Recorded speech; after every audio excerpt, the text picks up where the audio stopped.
Good. I get a chance to do it over. Good morning.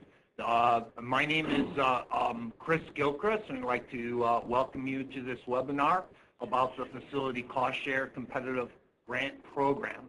Along with me here today are Jeremy DeFebvre, Bruce Nelson, Abby Finnis, Terry Webster, and together we're going to provide you with information about the various attachments we're requiring you to provide with your proposal.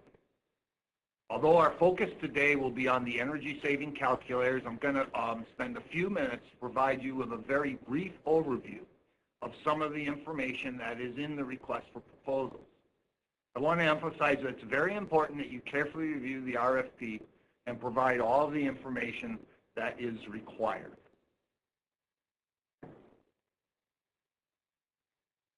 Grants are available for these public entities only, and only for energy efficiency improvements to existing buildings and facilities.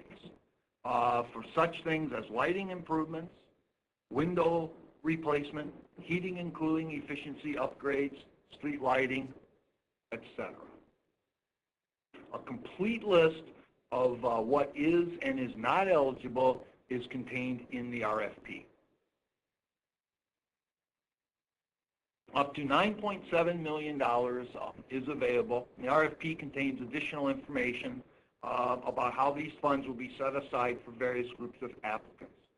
The maximum award for each eligible entity is $150,000, and a 50% match is required.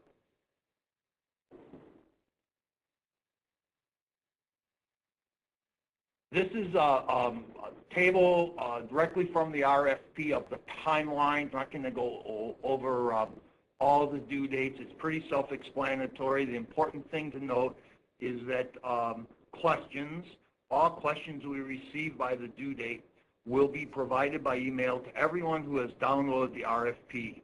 We also will include all questions that we receive during this webinar.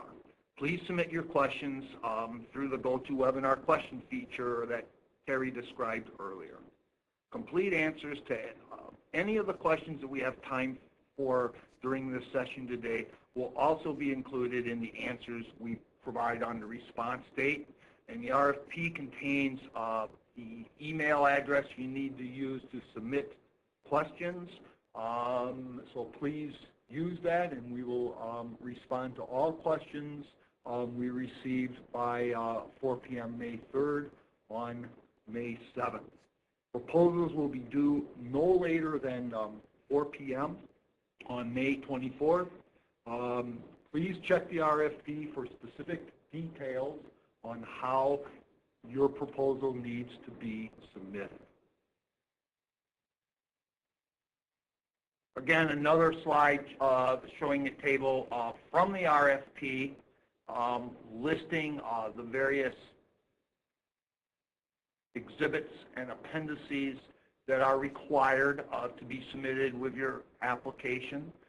Please look at the RFP and understand, take a look at those examples. Exhibits A through D are required for all applicants. Now I'm going to turn this over to Jeremy, who is going to describe in more detail appendices 2 through 6, which are the energy savings calculators and documentations you need to provide with your application, which is essentially how we are going to evaluate your proposal. Well, I want to thank you for coming to or taking the time to sit in on the webinar.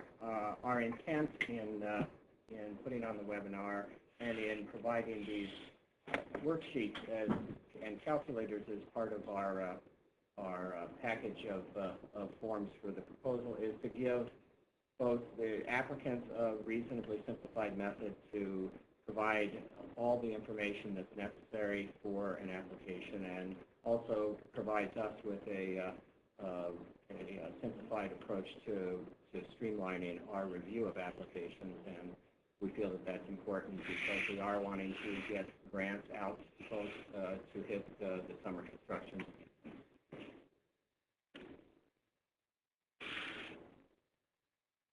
I'll start with the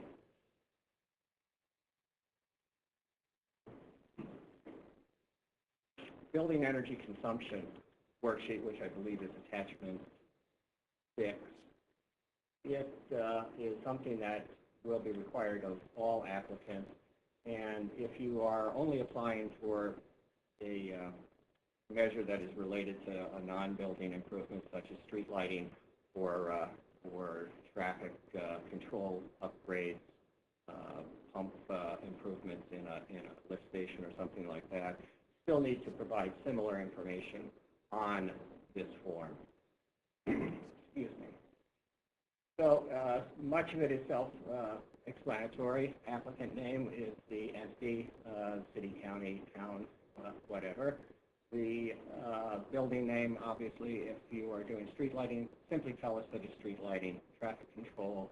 If you're making an improvement in some other facility, a waste treatment plant, simply let us know that. Date of construction, we would like to know the original date of construction, and if you have, excuse me, have the information, additional dates when additions or significant remodeling may have occurred within a building.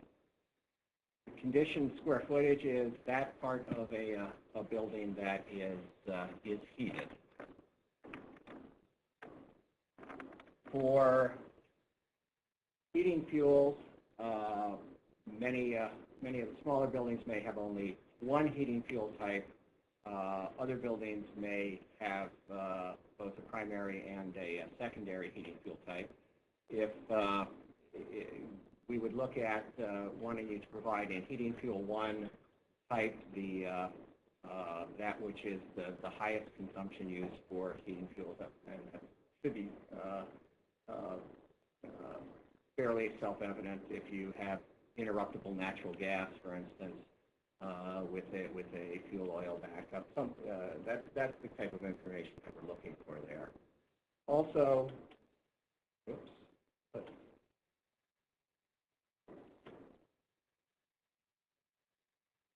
on the specific data for heating fuels, we're trying to get data for both calendar year 2008 and 2009 to provide a reasonable average relative to both recent costs and recent weather conditions, so that those variable factors can be somewhat, the impact of those variations can be lessened. So we were asked for those 2 years in the primary heating fuel or heating fuel number 1. We want to have you tell us the under units, and you only need to enter this once actually, is are you providing quantity information in therms, in MCF, or in fuel oil gallons, that sort of thing. That's what we're asking for. Quantity is also if you're billing or you're invoicing, and also cost would be. Those sorts of things that are utility-based, such as natural gas, you'd have an entry for each month. For propane or fuel oil, you would likely have a periodic entries. If you are using a delivered fuel, such as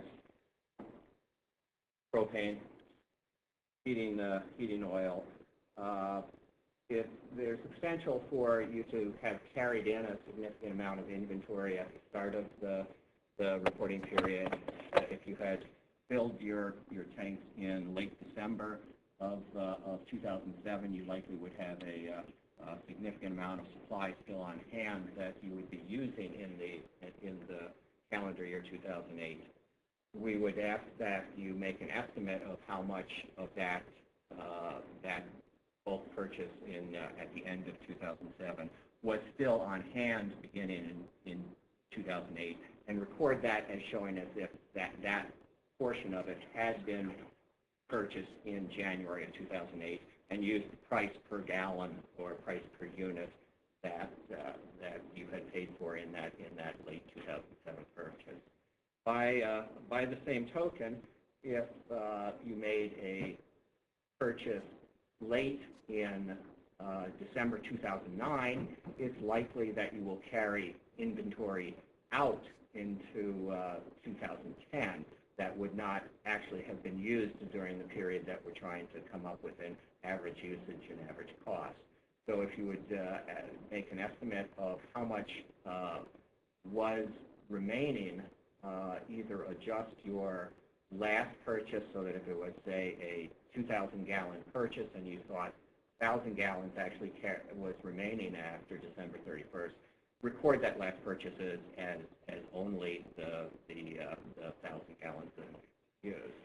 Or you can use that amount that you believe is carried out, enter that as a negative in one of those last months, and then that will just show a negative cost too. Just give a quick example of how we might be looking at filling this out. You may have units that are therms. Say 5,000 therms purchased in that period. Your ballpark cost likely will be in the range of $1 per therm. That's the ballpark, and that's when you're recording natural gas costs. Because sometimes there's a tendency to confuse between therms, 100 cubic feet, 1,000 cubic feet. And a good rule of thumb is both therms and 100 cubic feet, or CCF, are going to be in the range of 80 cents to $1.20 per unit. MCF 1,000 cubic feet is going to be more in the range of $8 to $12 per unit. If we provide a secondary fuel, say we have 2,000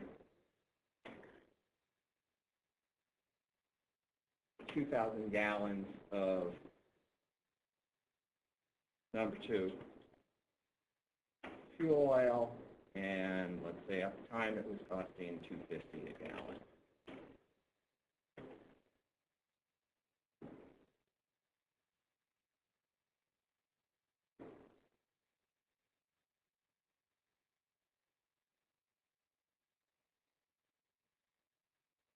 We will eventually, when all of this is populated, it will provide you with information for each of the heating fuels, and on an average for both heating fuels, if you have more than one, that will be information, the dollars per MMBTU, that you will need to enter on some of the other worksheets. And these are additions that we just made late yesterday, so we are going to be posting these new spreadsheets with these additions later today. There's also a chart on this that gives you information on the BTU content, or the MMBTU per unit of the typical fuels that one would use. One thing I neglected to mention in the building-related data is that if you have single-purpose building, say it is your courthouse, we would ask that you simply check courthouse and put 100% as the usage. If you have say a combined fire hall and general office, clerk's office, or something like that, and about half of the building usage would be devoted to each of those uses, we ask that you check both of those boxes and then put in the far right column the percentage that each of those areas makes up of the heated square footage of the building. If you are using electricity for building heat, we would want that recorded on your on the second tab, which is the electric consumption. And obviously for street lighting or traffic control systems, that would also be where you would be recording information related to consumption and cost for those systems. If you, again, looking at utility bills or printouts from your utility of consumption for the last 2 calendar years, the information that we're looking for is should be available there. If you are not on a billable demand meter, there will be no information on your statements or your utility bill that relates to that. You can just leave those last 2 columns blank. If you are, there will be specific information on your bill that says this is your billable demand kilowatts and the cost for the kilowatts.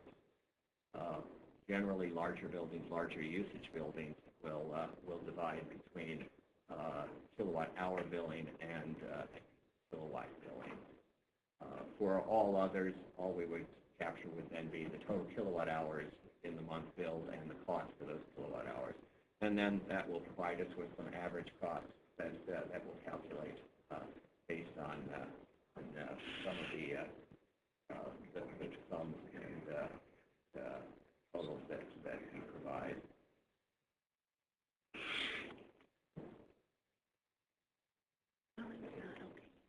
Okay, I think that largely covers the building energy consumption tab. In a somewhat contrary mode, I think that although our tabs go 2, 3, 4, 5, we're going to take them in order of 6, 5, 4, 3, 2. So the next one I want to look at is the heating and cooling replacement or heating and cooling modification. This would relate obviously to buildings only. Again, some of the information is self-explanatory. I would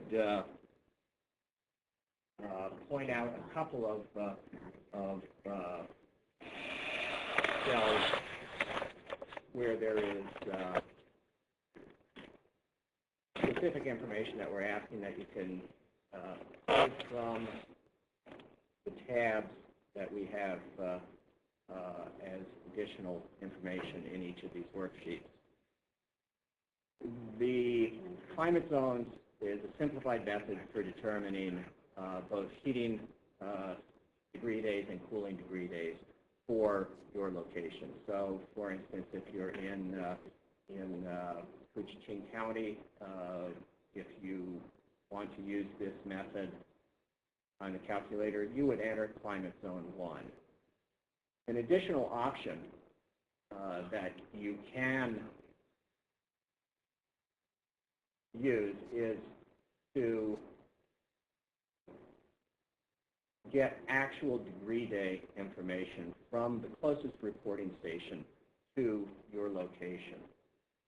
And that information is available on the web, and we have a link on,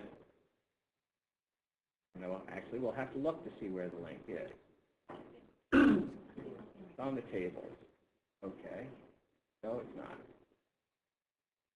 Let's scroll down and see. We may have, if we move the link, we will put it back on. It will be on both the envelope and on the heating and cooling replacement. It is a link to climatological data from the National Oceanic and Atmospheric Administration. And the page that we'll have you linked to takes you directly to selecting from a list of states to pull data for each reporting station. You choose Minnesota as the state that you want to get reporting information from, and then it will provide you with a rather lengthy list of reporting stations. Find that which is geographically closest to you, and then you can pull actual heating degree day information rather than using climate zone information. And that will be important also for the envelope measures and other applications. But if you want to take the simple route, while it averages a bit and is less accurate, you can simply do the climate zone 1, 2, 3, and that will suffice. The heating fuel costs, the other costs you'll be able to pull off of the building energy consumption worksheets, where we will provide calculators to come up with those numbers once you have entered all of your data into there. So into the guts of the data you need for this. In column B, equipment, if you are replacing a boiler, a furnace, simply say and you're installing it with a high efficiency boiler, simply say, replace boiler with high efficiency unit, something along those lines. If you're replacing a unit ventilator, if you're replacing a chiller, simply give us a short description of that. Average MMBTUs used by this equipment in one season. This is something that you will have to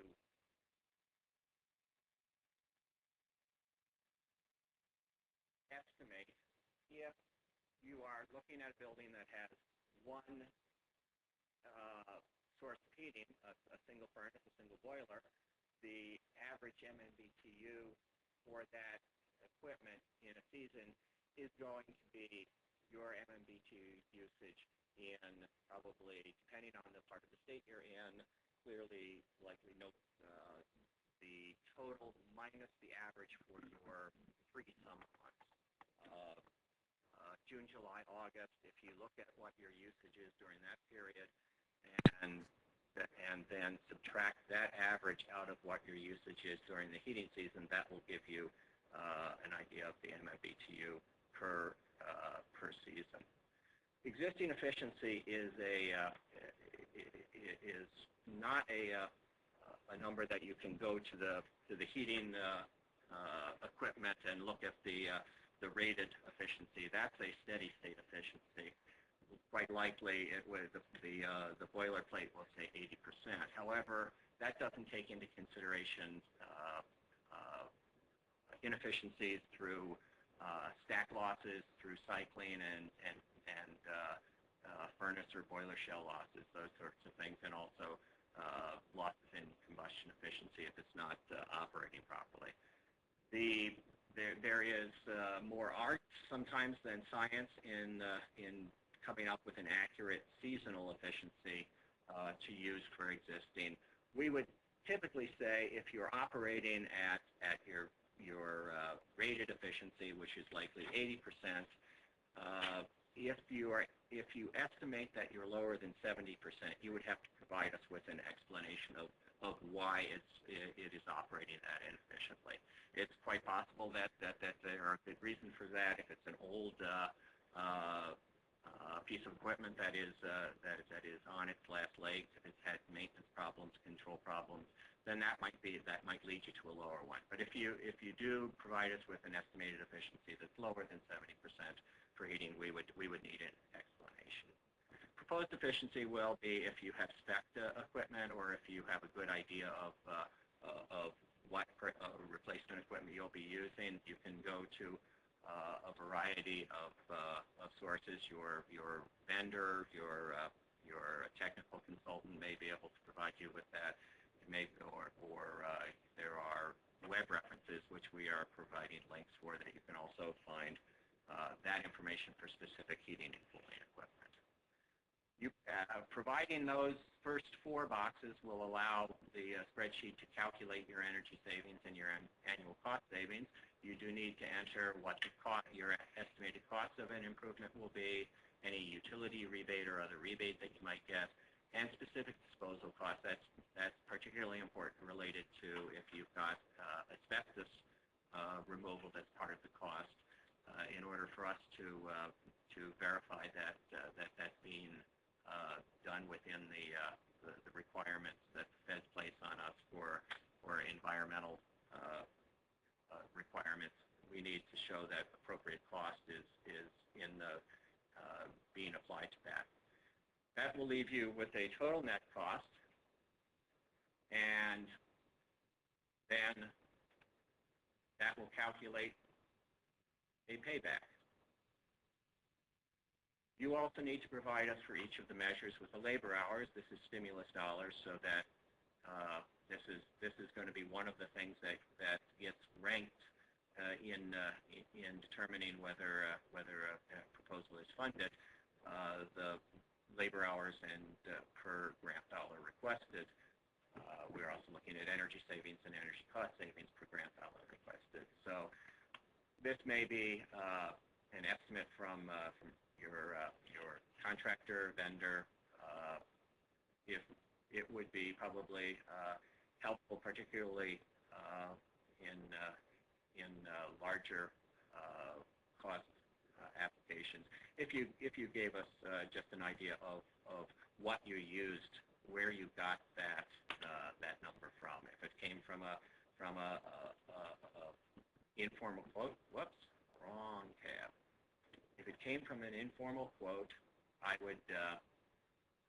we would simply want to know that. On the second tab on this, there's some information that we need for cooling, and it's related to zones and different types of buildings. If you are a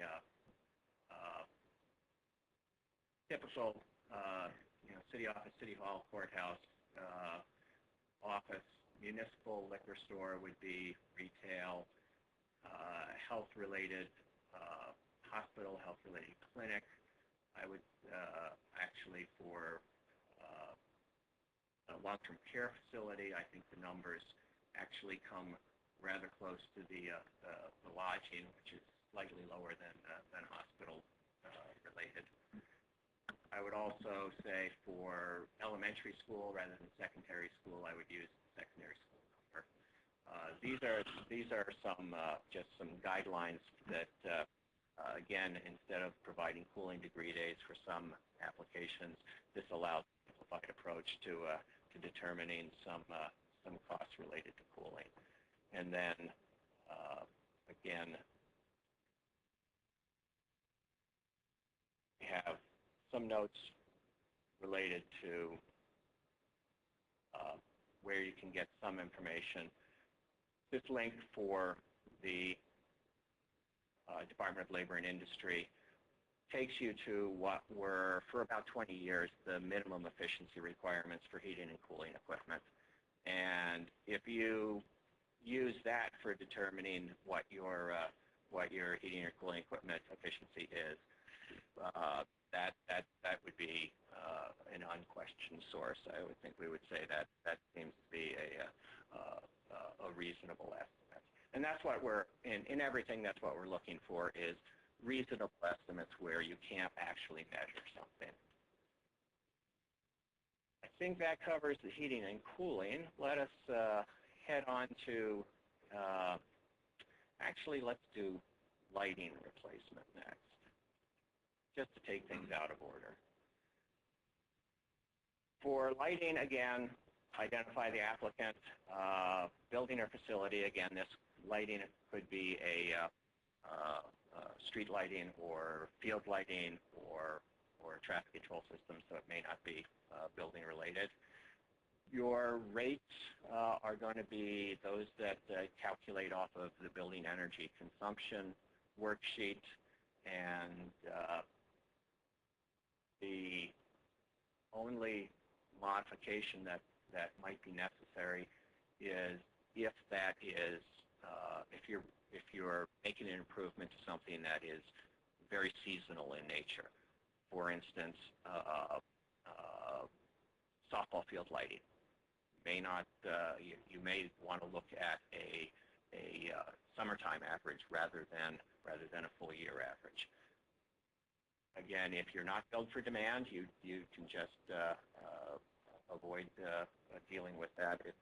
All your costs and savings will be related to only kilowatt hour savings.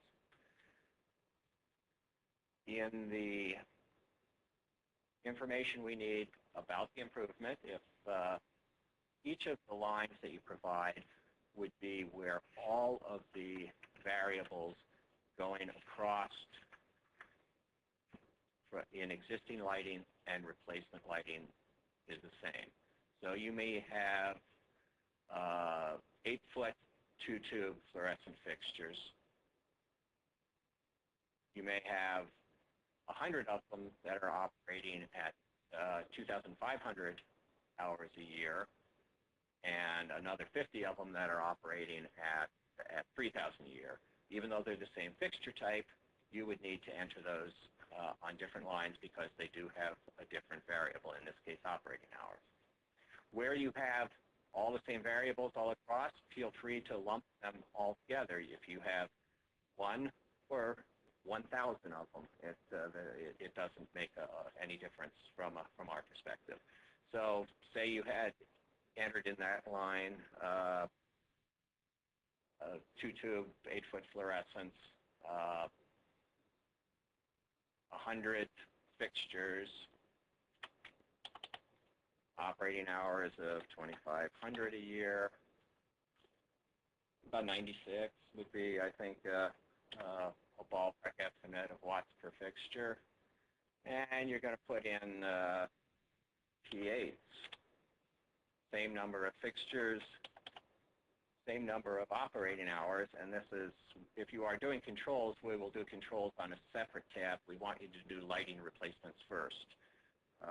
So we're at 2,500 hours, and our watts per fixture is going to be about 68, let's say, as an estimate. That information then, got to fill that line in.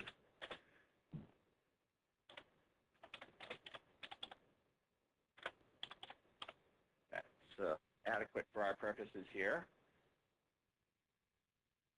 Based on what we've entered here, it provides you with a calculated savings of demand, calculated savings of kilowatt hours. We have not put anything into the electric cost line, so it hasn't calculated that yet. Let's say you're paying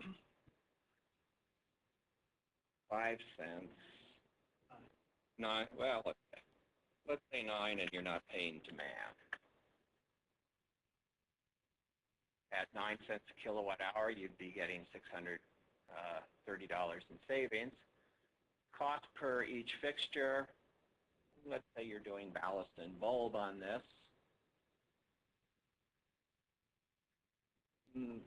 Well, let's say about $70.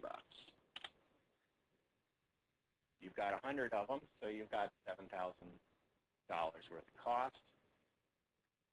You may get $50 worth of rebate for each fixture. In this case, we want you to only provide us with rebate information in lump sum. Most of your utilities probably aren't going to provide you with the per fixture information anyways.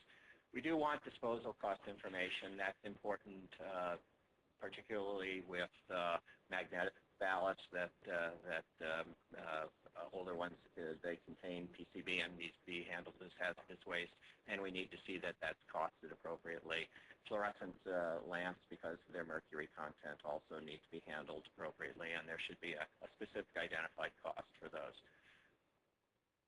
If we estimate, say, $25 rebate per fixture, which may be a little high, but for our purposes, that gives us $2,500 in a rebate, and disposal costs of, let's say, $5 per fixture. Yeah. You end up with a net cost that's $5,000, a calculated simple payback of 7.9 years, which isn't too bad. Again, we would need labor hours as an increment to determine your actual score, because we are scoring both on energy savings, energy cost savings, and jobs created, in this case, as labor hours per grant dollar requested. Any explanatory information that would help us understand what you're doing certainly can be entered into the notes area at the bottom of the page. We, in almost all cases, more information is better than less information, unless it's contradictory, of course. tell us every, what if something is an oddity in your building that might lead, if we look at it and say, well, this is an elementary school, typically elementary schools have classroom lights operating within a certain range, but you also use that elementary school for a lot of community education activities, so there are additional hours. We would want to know that, because that would say there's a reason why your operating hours are outside of what we would typically see as a norm. So any ancillary or additional information like that that explains how your building uses energy would be helpful to us. If you're doing lighting controls, occupancy sensors, electric rates, if you enter it on the front, we'll carry over to the back. Because it's an occupancy sensor, we don't anticipate that there's demand savings.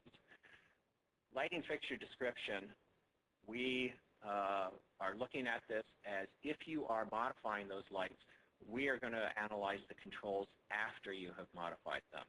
So if you've got a light, if you're going to put controls on any of these lights, we want your starting condition to be T8s and the number of fixtures and the watts per fixtures. Their operating would be 2,500 estimated here, and you would go to whatever you anticipate is the reduction in hours based on your occupancy sensor or other lighting control. After filling that information in, it will populate, much like the first tab, your kilowatt-hour savings. You have given us a number of sensors. We need cost per sensor. We also, again, if you're getting rebates, it can be done as a lump sum, and that will calculate net total cost, simple payback, and you need to enter labor hours so that we can rank the effect on job stimulation labor hours per dollar requested. That, I believe, is all you, at this point, all that one needs to know about the lighting replacement and lighting calculator tabs. Let's go on to building envelope.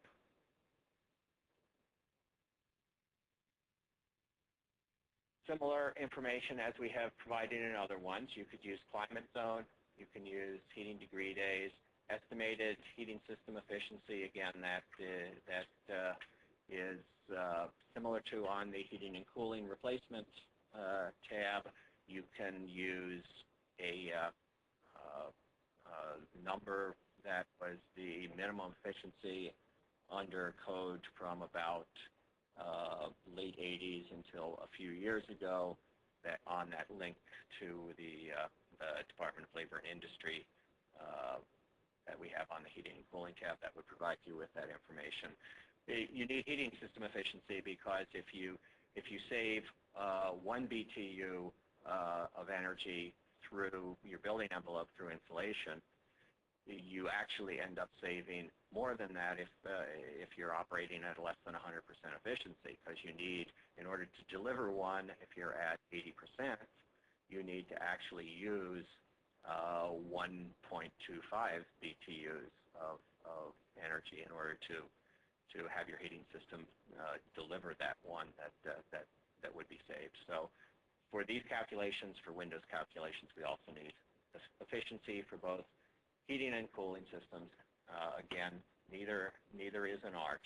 If you have requested replacing heating or cooling equipment, when you put information into this tab, we would like to see it as the new equipment that you're requesting within the application.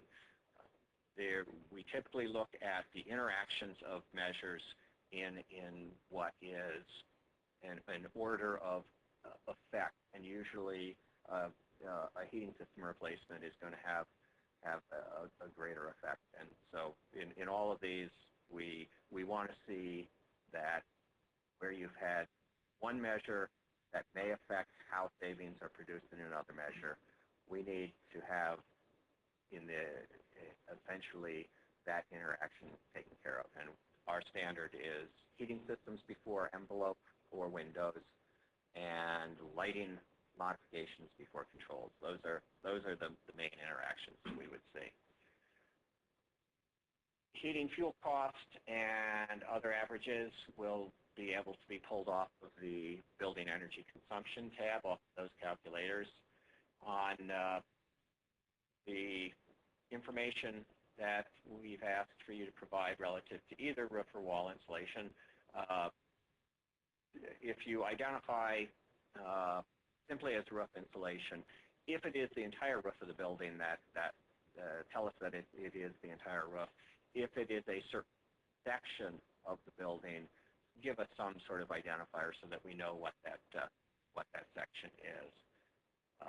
For the area that you're proposing an improvement, enter the square footage of to be improved. Existing R value is something that there are some resources that are on the web, and I think we will try to link to from our RFP site that give the typical building components, you know, in whatever your interior finish material is, whatever your structural members of a wall are, whatever the exterior layers are, and any insulation within that. Essentially, looking at what your building is constructed of, looking at the resources that will provide, you can add up what an R value is for a building component. You can also, obviously, if you have a consultant or a vendor that you're working with, they might be able to simplify that process for you. The proposed R value will be based on how much insulation you're adding as an improvement, and certainly if you are telling us that you've got say a 12-inch cavity in your roof, don't propose putting in 14 inches of insulation. But otherwise, you know, that the value there will be driven by what it is that you're planning on doing. Certainly, that could range significantly, whether you're doing roof or wall, what kind of accessibility you have to those areas. Some folks will be doing a complete roof tear-off as part of the process, and if you want to apply for the insulation-only portion of that cost, that would be allowable. Typically, a full roof tear-off new membrane would not meet the payback requirements for the program, but we do want to, if you're adding insulation, we would be happy to look at an application that supports that. In that case, you would also be looking at, you know, a 50% grant, 50% match on only the insulation portion. Disposal costs, rebates, again, need to be recorded. Rebates on a total job basis, disposal on each line item. Once that information is added, it will calculate the heating savings in MMBTU and heating cost savings based on the information you provided above. Cooling demand is provided as a entered value.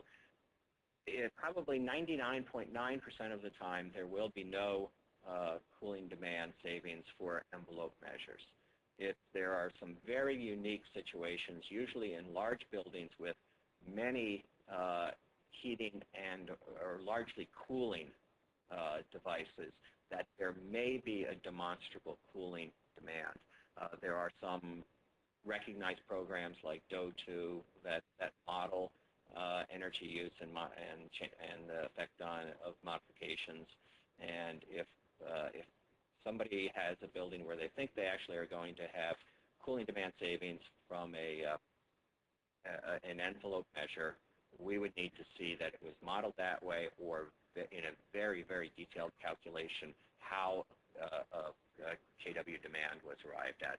I think, like I said, 99.9% of the time there will be nothing entered there, but we have that cell in case there is a situation where that occurs. The other cells in green all calculate based on information that you've provided. And again, stressing labor hours need to be recorded for each of those measures that you're proposing in order for us to actually rank your application. Same information that was provided for, estimating heating efficiency is provided here. I should note that if you are providing R-value information on roof or wall assemblies, for each of the areas that that you're proposing an improvement for, please do in notes give us details on what those constructions are. For instance, it is you could have a wood frame building. You could have a block wall with insulation applied to it.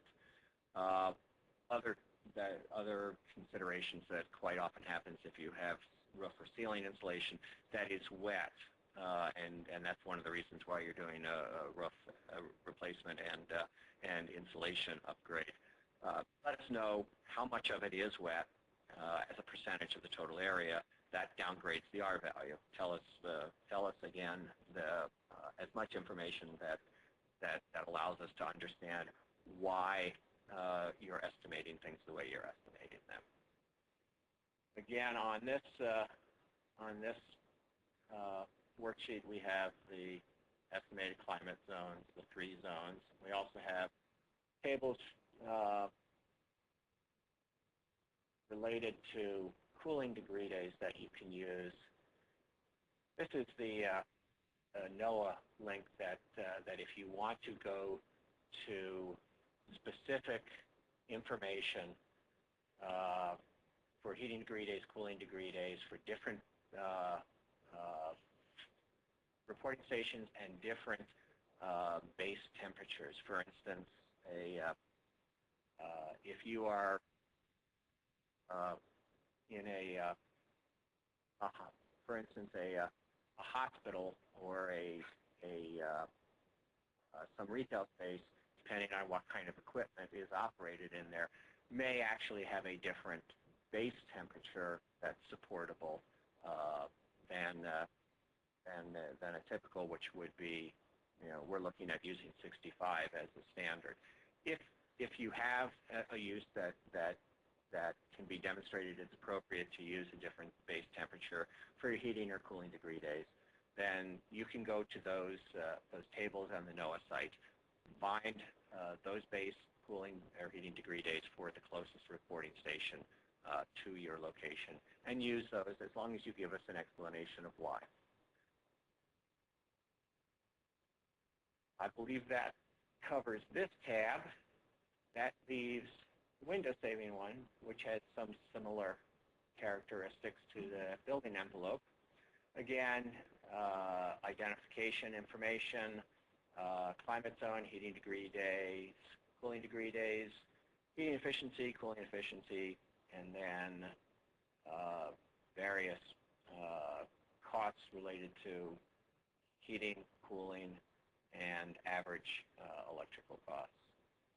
For windows, we have a bit more assistance in filling it out. We have drop-down menus for a variety of the potential information that you would provide. Let's say you're doing operable windows. Drop-down menu also gives you 4 choices for the type of frame. I would say if you're steel rather than aluminum, that's close enough. Let's say you have aluminum with a thermal break. If you have 1 or 2 layers of glazing, which includes, you know, the primary window and any storm window that you would have.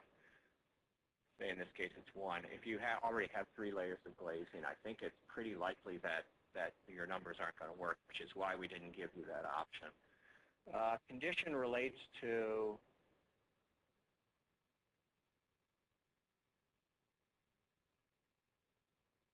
estimating infiltration. And those are the 3 options based on our default values for infiltration. Say your windows are in between. They're a little rattly, but you can't see daylight around them. Then we use loose as a value. For existing U factor, that based on type of window you have, frame material, and the number of glazing layers, there's a table that gives you an existing default U value. So I think we said, aluminum with no thermal break, or I don't know, it was an operable window with two layers.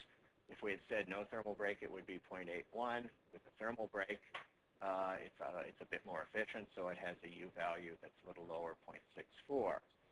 So the value off of that table,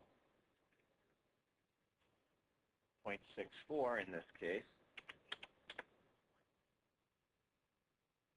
Oh, with 1 glazing. Okay. Yeah. Well, let's change that to 2 as long as we're here. What the heck?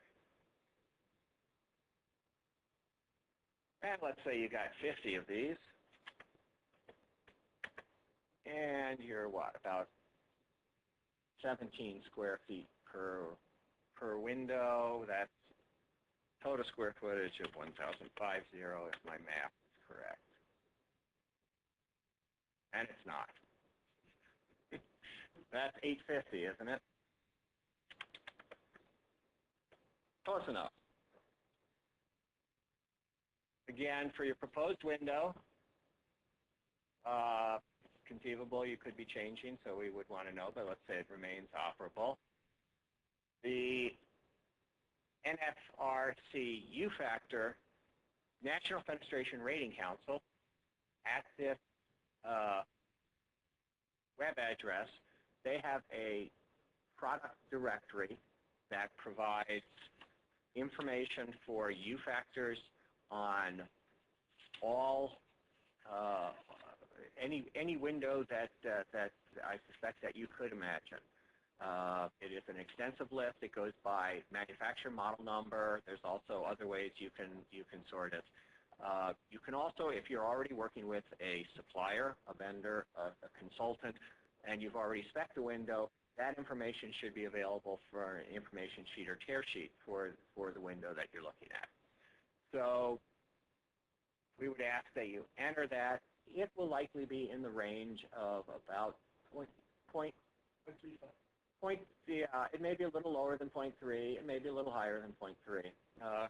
So let's go to the middle of that range and say it's 0.3.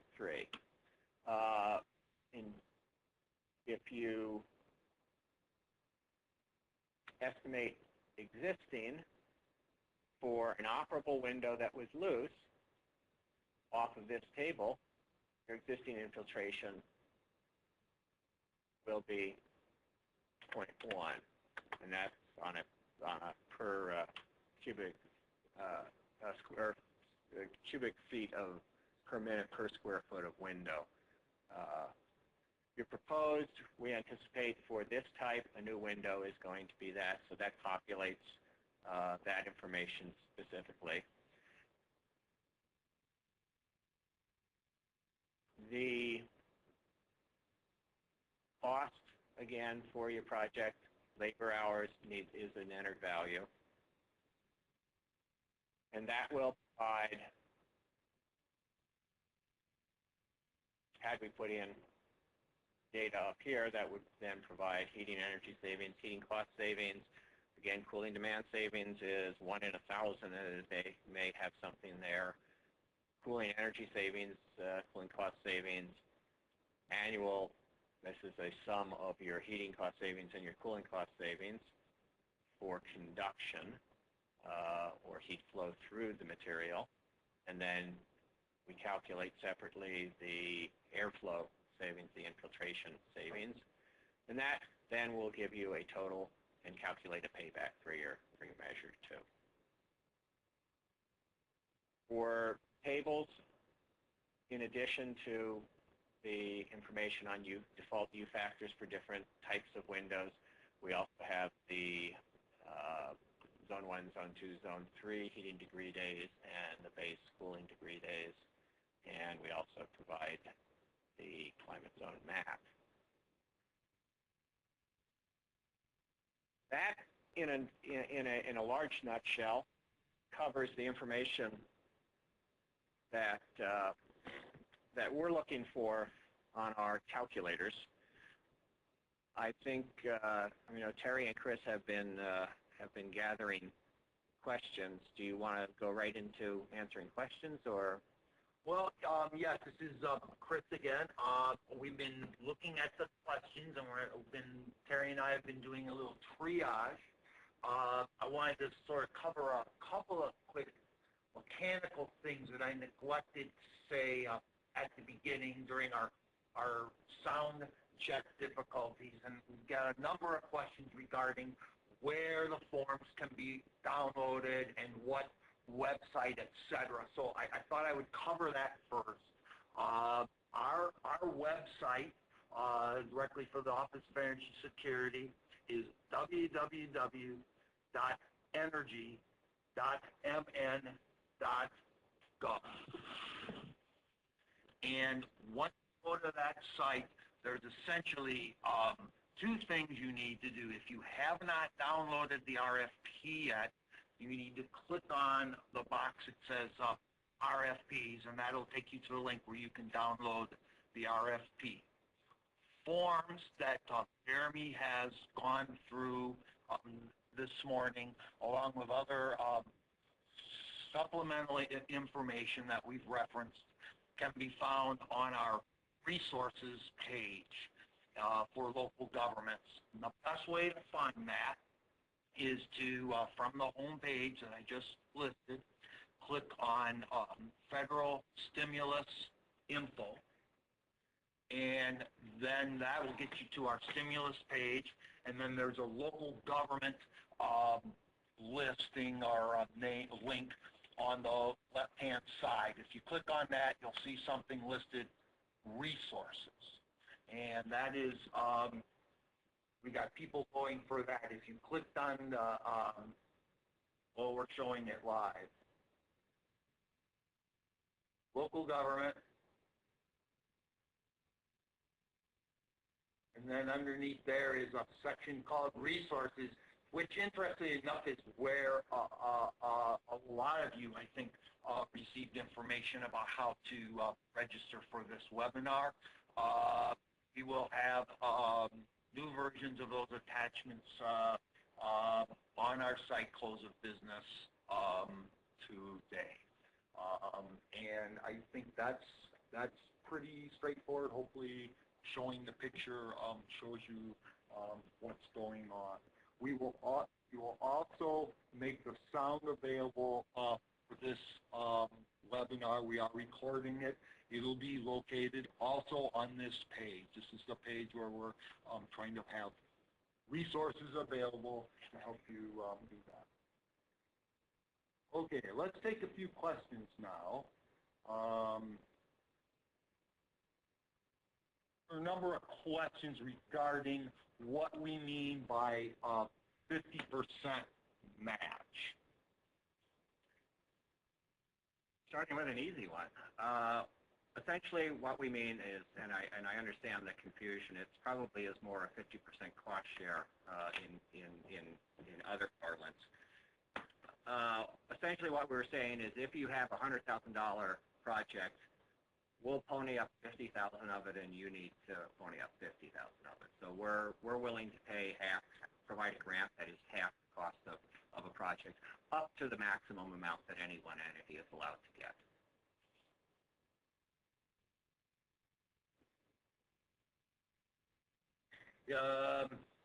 Is the electrical usage only for heating or other electrical usage? Now, this is talking about, I believe, the second part of the attachment number 6.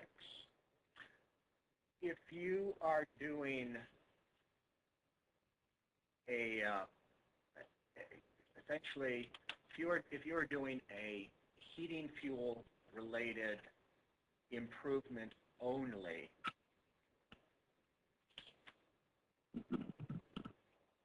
you, I guess we would, there are sometimes some interactions we would, and it very much depends on the improvement, I guess. We would prefer if you actually provided us with the electric energy information, because it would be difficult to go through the instances where there might be an interaction that may lead to some electrical savings, even if it's a heating system improvement. I mean, you know, the purpose of attachment 6, quite frankly, is to establish a baseline energy use for that particular building. And so, you know, we need to have something to compare it to. Obviously, if you're applying for lighting, your electrical consumption must show, you know, the electrical consumption component, because that's what we're looking at. Mm-hmm. And also, if you're just doing lighting, we would actually want to still see, obviously, if you're doing street lighting, there is no heating fuel component. But if you're doing building lighting, interior building lighting, there may be some interaction that relates to heating consumption. So we would like to see fuel information on the building energy consumption sheet for those also. Okay, next question is, because this is a cost-share grant, is it required that we use the grant money directly to create jobs, or can we use it to purchase equipment supplies only? I think as long as the improvement has labor hours related to it, it would be eligible. As if you were to be awarded a grant, again, let's use the example of a $100,000 improvement, that includes material and labor and equipment, we would not necessarily segregate grant dollars going to one element or another. You would submit us an invoice for a progress payment, likely, that you've spent or been invoiced from your contractors a total of $25,000 of the full cost. We would then say our part of that is 50% of it. We cut you a payment for $12,500. So we don't really say we're devoting a grant dollar to this unique item in the total cost and a match item to some other unique, or a match dollar to some other unique item. We essentially say the total cost that you incur, we're gonna cover 50%. Is the project cost to determine the granting cost share amounts taken before or after any local utility rebates? We'll look at total project cost after rebates. That's simply as there are a couple of reasons for that. One is that it helps your payback and makes you more competitive. But two, it gets us away from some potential issues in you having a federal dollar and a rebate dollar going for what an auditor might perceive as the same purpose. Okay, a few other questions about attachment 6, which I tried to cover early. Some sort of confusion about, do applicants only applying for lighting retrofits need to fill out the building info and fuel tab as well as the electric tab? In that case, electric would be Well, and again, because it's not always clear what some of the interactions might be with measures, it would be best if you provide both heating and electric. Okay. Can charter of schools apply for this grant? What is the definition of immediate implementation? Bid a project and not award until grant approval, or? Is that all one question? Yeah. I thought, well, all of them are probably pretty good questions, but let's take them one at a time. Can charter schools apply for this grant? A charter school itself cannot. A public school district could apply on its behalf, or if it is located in a building owned by another eligible entity, that eligible entity could apply. Okay. Does replacing existing old DFDs count as an energy-saving measure under this grant? It certainly, if you get an energy savings out of it, it would be eligible. It, of course, has to compete based on how much energy savings and labor versus the cost of the measure is. Can this grant be used to add cooling to an area that is not currently cooled? Not as its sole purpose, because that's adding energy use. It's also, if you are, say, modifying cooling in an existing building, and part of the proposal, part of what you want to do is size your new unit large enough to cool additional space that is not currently cooled, we would want to prorate the expense of the improvement to essentially calculate out that new energy usage portion.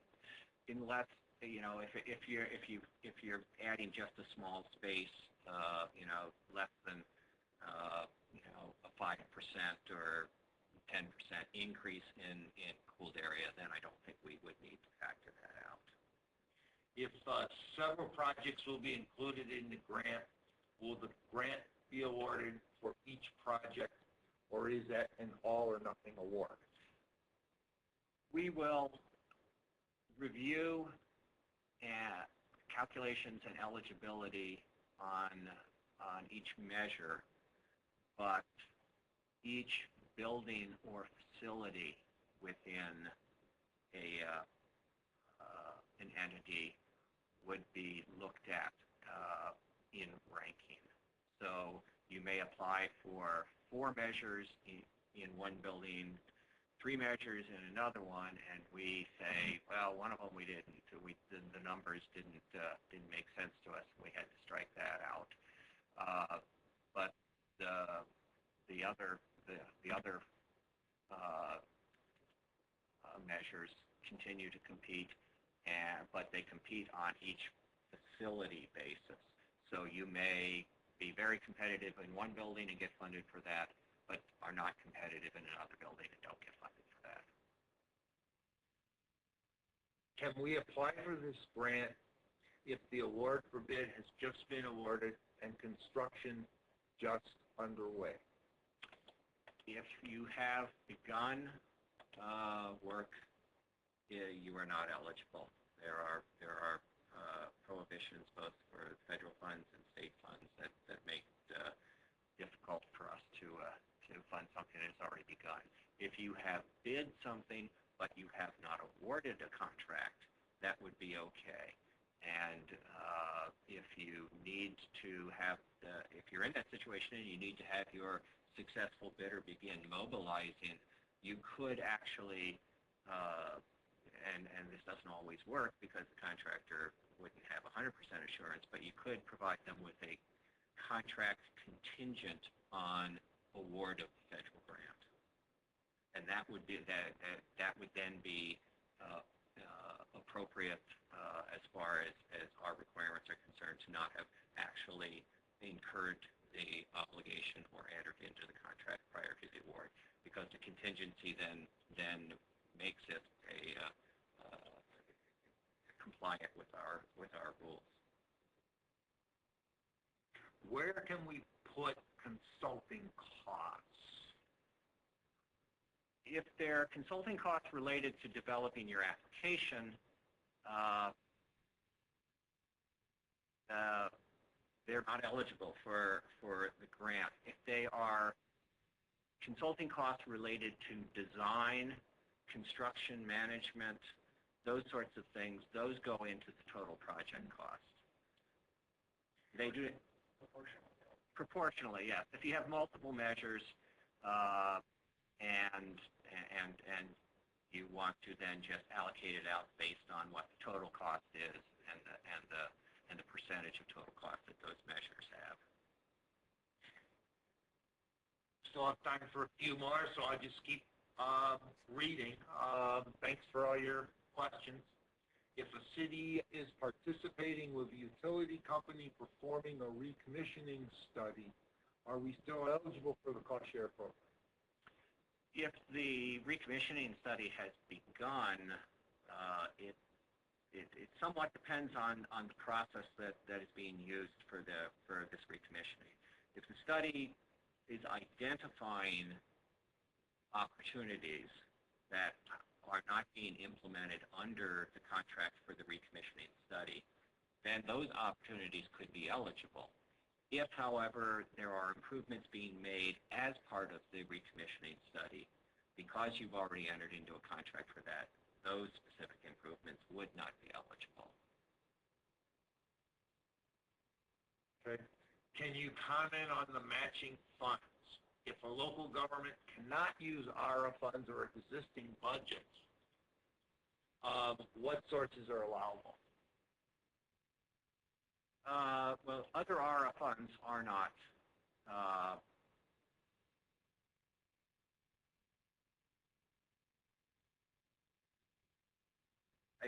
I think we would have to, certainly local, any local property tax-based funding would be eligible. I would actually need to consult with Natalie Buys, who's looking at the RFP, to see whether we placed any restrictions on whether you could use state aid funds. And she's feverishly paging through the RFP as we speak. I think I know we did put some examples in the RFP, but we can also, again, we will follow up with complete answers to all these questions when we do our answers. So. Okay. Yeah, we do say it has to be provided by a source other than the state of Minnesota. Certainly, there are, say, in the case of school districts, there are a variety of mechanisms. There's one through the School Boards Association that is a template tax lease financing program. We, I think, are one of the things that we would like to pursue is to see whether we could help arrange those sorts of resources for some other entities. That's in process, so we can't make any commitments on that. But we are looking at the difficulty of municipalities in coming up with a match and seeing whether we can modify either the restriction on other state funds or provide other resources that might be reasonably easy to access. Do the labor hours include engineering? Yes, even engineers are people, and I say that looking at Bruce, who is a professional engineer.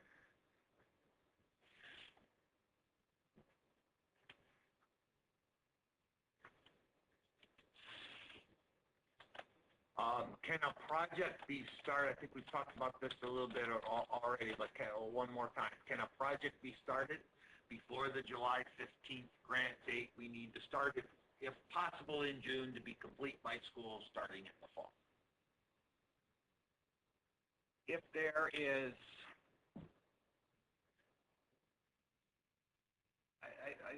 essentially, I think that it's particularly related to those ones that have school year issues. I think there's two things. One, we will attempt to get those contracts pushed expeditiously. If you incur costs prior to us having a contract, it it would be a problem. I would look at, is there some way of segmenting some of the costs? For instance, if you need to do design, don't include design as part of the cost that you're applying for. That would be one approach. But if we can get those contracts that are very time dependent out by, say, July 1, that I would hope that perhaps we could try and get those projects that need to be done before school year starts, or have some other time limitation that presents a problem, get those out the door first. Can an entity submit multiple applications, or is it best to use only one application for multiple improvements? We would need one application from each entity, organized by building or facility. So there is a single application. There is information on the calculation sheets for each building or other facility that an improvement is being proposed.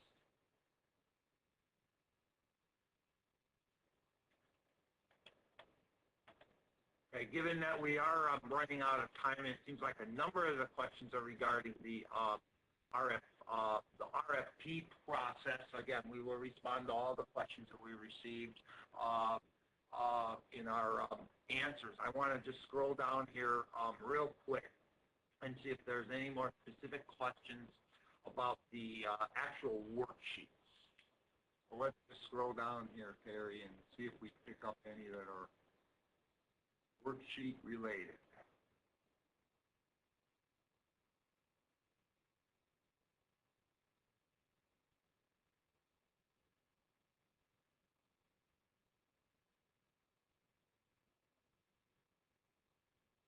So,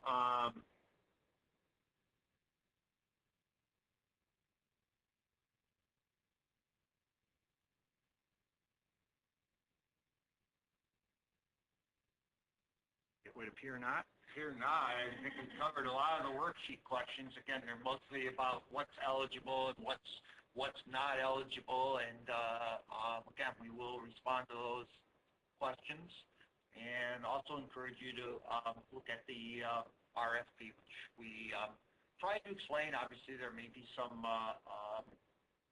confusion, like the 50% match and what we meant by that, but thank you for your attention to this, and I want to point out that you still are able to send questions about this RFP in process, and the email address is conveniently located on the bottom of your screen, and that's where questions should be sent to. I'd like to thank you very much.